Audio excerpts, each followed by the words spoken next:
আসসালামু আলাইকুম। আজকে তোমাদের জন্য আরো একটি নতুন টিউটোরিয়াল ভিডিও নিয়ে হাজির হলাম। আজকে তোমাদের দেখাবো কিভাবে পান গলা ডিজাইনে বক্রম কাটিং করতে হয়। তো আমি এখানে প্রথমে 11 ইঞ্চি পরিমাণে একটি বক্রম নিয়ে নিয়েছি এবং লম্বা নিয়ে নিয়েছি 7 ইঞ্চি আর পাশে নিয়ে নিয়েছি 3 ইঞ্চি। 3 ইঞ্চি পরিমাণে মিলিয়ে দাগ কেটে নিব। দুনো পাশের দাগটি স্কেলের সাহায্যে মিলিয়ে নিব। এরপর উপর থেকে 5.5 ইঞ্চিতে একটি দাগ দিয়ে নিব। এই দাগ বরাবর সুন্দর করে পান গলার একটি শেপ দিয়ে নিব। পানের ভিতরে যেরকম সামনের দিকে একটু ভির মতো শেপ করা থাকে সেরকম এখানে একটু সামনের দিকে ভির মতো শেপ করে নিব। এরপর 1 ইঞ্চি পরিমাণে বক্রম রেখে নিব যেটা সেলাইয়ের জন্য।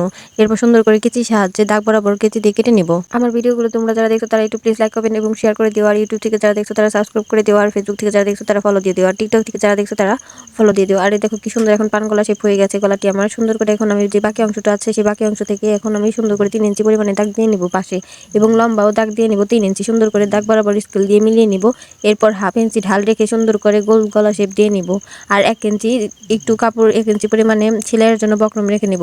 তারপর সুন্দর করে দাগ বরাবর কেচি দিয়ে কেটে নেব। এভাবে একটি বক্রম দিয়ে আমি সামনে এবং পেছনে গলা কাটিং করে থাকি। তো তোমরা যারা এই ভিডিওটি দেখছো তোমাদের যদি উপকৃত হয়ে থাকো তো একটু কমেন্ট করে দিও। আর যে এখন অতিরিক্ত কাপড়ের অংশ আছে সেটা থেকে আমি গলার পট্টির কাপড় কেটে নেব। উপরে বক্রমটি রেখে নেব, তার উপরে 1 ইঞ্চি কাপড় রেখে সুন্দর করে গলাটি বসিয়ে কেটে নেব। ব্যাস হয়ে গেল। এভাবে সুন্দর করে বক্রমের গলা কাটিং করতে হয়। তো তোমরা যারা আজকে আমার ভিডিওটি দেখছো তোমাদের সকলকে অসংখ্য ধন্যবাদ। ভালো থেকো সবাই। আল্লাহ হাফেজ। কে কে এটির কামিজ কাটিং ভিডিও দেখতে চাও প্লিজ কমেন্ট করো। আর নেক্সট ভিডিওতে এটির কামিজ কাটিং ভিডিওটি তোমাদের সঙ্গে শেয়ার করব।